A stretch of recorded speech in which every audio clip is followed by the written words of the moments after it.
Alhamdulillah, wassalatu wassalamu ala rasulillah wa ala nabiyyina Muhammad wa ala alihi wa ashabihi ajma'in. Allahumma inna nas'aluka ilman nafi'a wa rizqan tayyiba wa amalan mutaqabbala. Allahumma faqihna fi ad-din wa 'allimna ta'wil ya rabbil alamin. Amma ba'd. I wanted to, before we proceed with the class, I wanted to clarify something. And the past few days, I've been getting questions about, different opinions within, when we discuss these masail.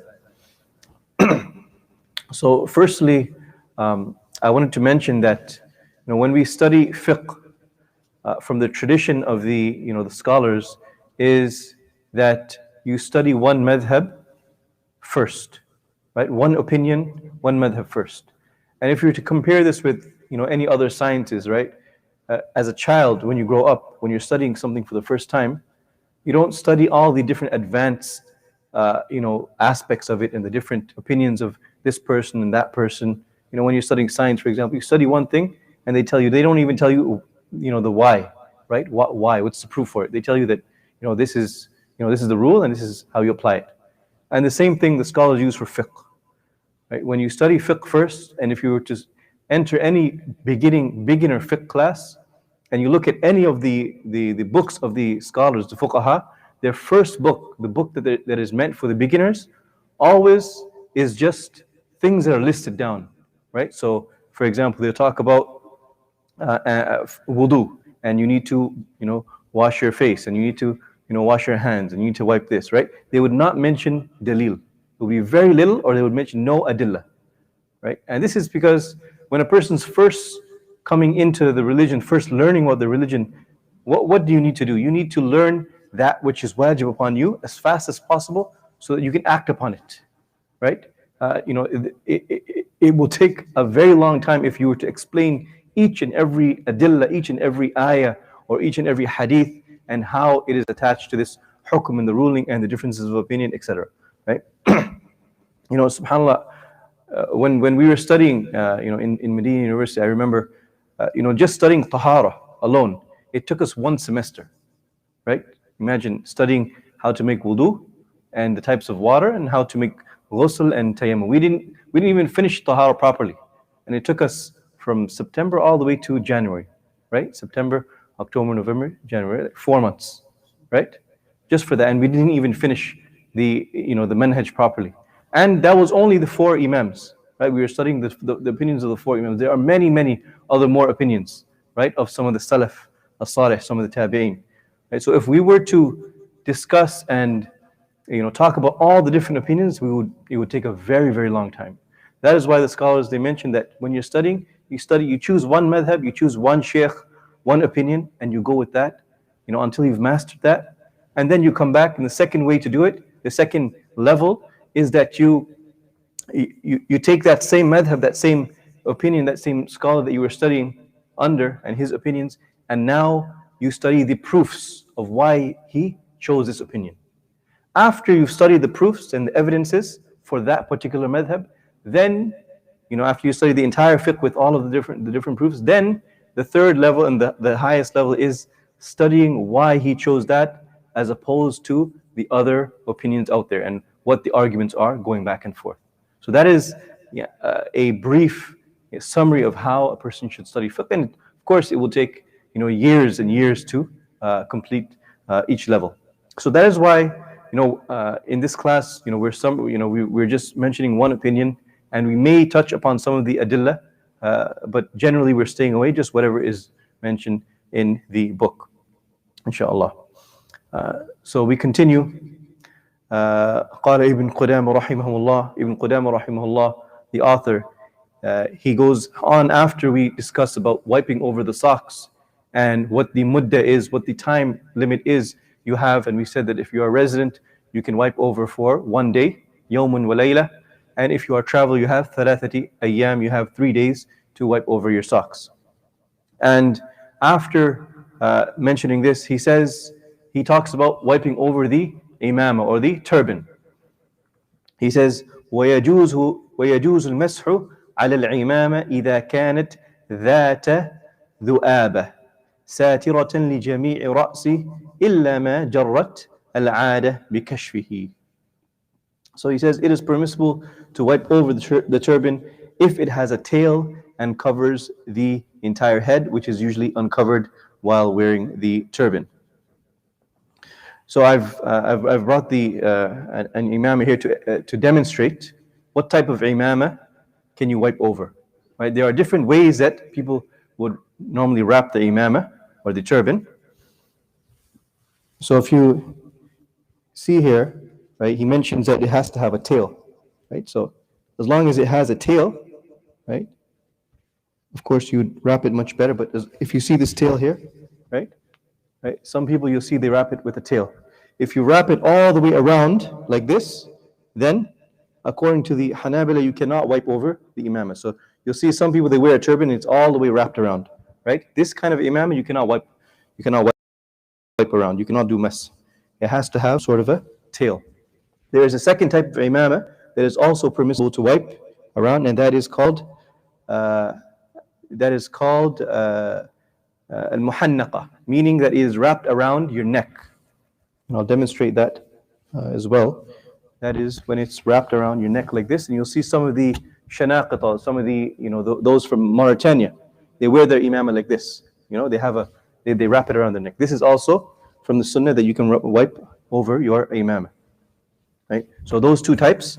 If, however, it's completely wrapped, then this is called imamatu as-samma, and this type we are not allowed to wipe over. He mentions here إذا كانت ذؤابة, and that one with the tail, ساترة لجميع الرأس. It has to cover the entire head, right? So covering the entire head.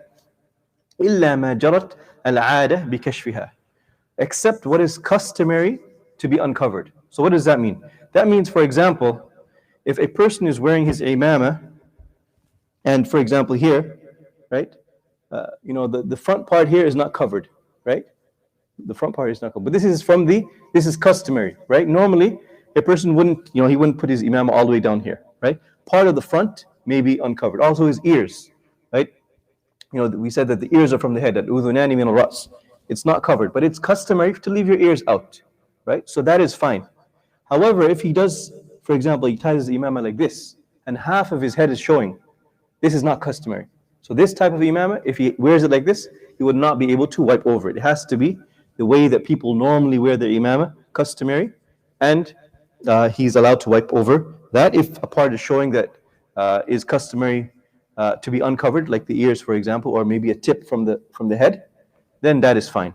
So, for example, you have some hair, coming out, for example, that is fine if it's, if it's not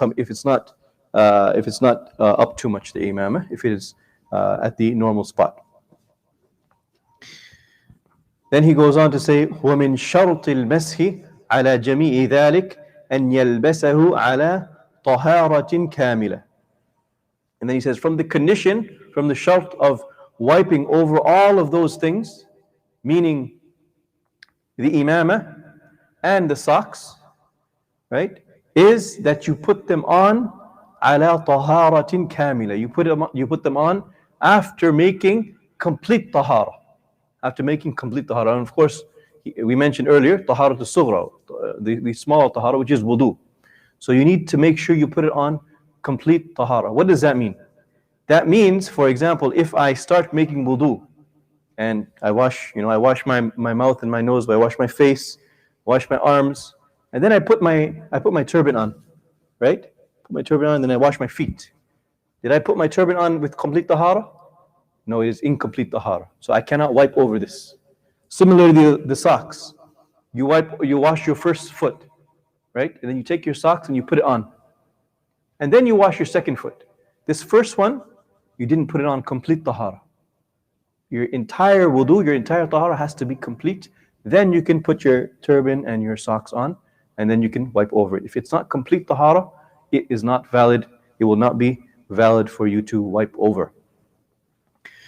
ويجوز المسح على الجبيرة إذا لم يتعدى بشدها موضع الحاجة إلا أن يحلها. And then he says, it is permissible to wipe over the jabira, which is the cast or the bandage, as long as the place where it is on does not exceed that which must be bandaged over. So, for example, you get your finger breaks, right? Your finger breaks, and you need a cast. And the doctor says, look, I can either put the cast on this finger, or if you want, I can cast up your entire hand for you, right? For some reason or another, right? You tell him, you know what, just cast the entire hand for me. In that case, you should not be, you should not do that first of all. And in that case, you should not be, according to what he says, is that you cannot wipe over that, because it is not over the place that is your hajj or your darura, the place that is a must for the cast. In that case, he would say that you need to take it off, right? You need to take it off, or if it is too much to take it off, as the scholars have mentioned, then you can wipe over if it is a hajjah, and Allah subhanahu wa ta'ala knows best. And also here, it's important to notice that the jabira, the cast or the bandage that you have, he mentioned this separately from the wiping over the socks and the imamah. And why is that? Because the cast, it is something which it's special, it's different.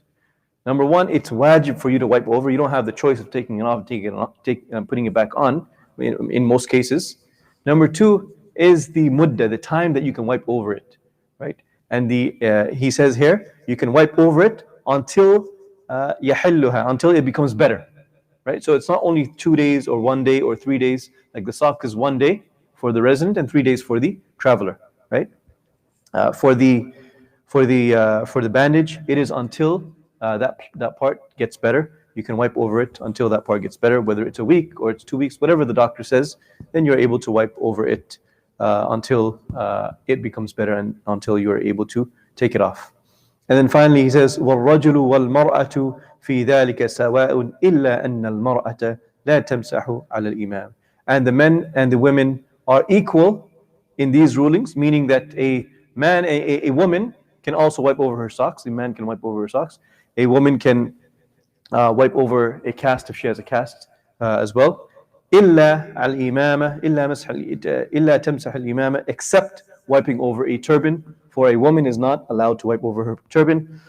However, she is allowed to wipe over her khimar, and this is the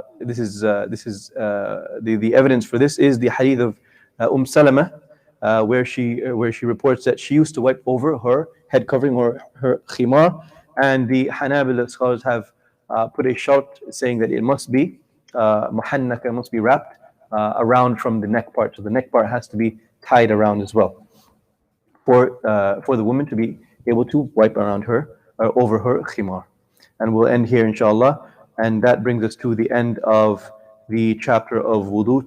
Tomorrow inshallah, or next week inshallah, we'll talk about the nullifiers of wudu. Wa sallallahu ala nabiyyina Muhammad wa ala alihi wa ashabihi ajma'in. Sorry, Chef, I just Yes. have a question. Sure.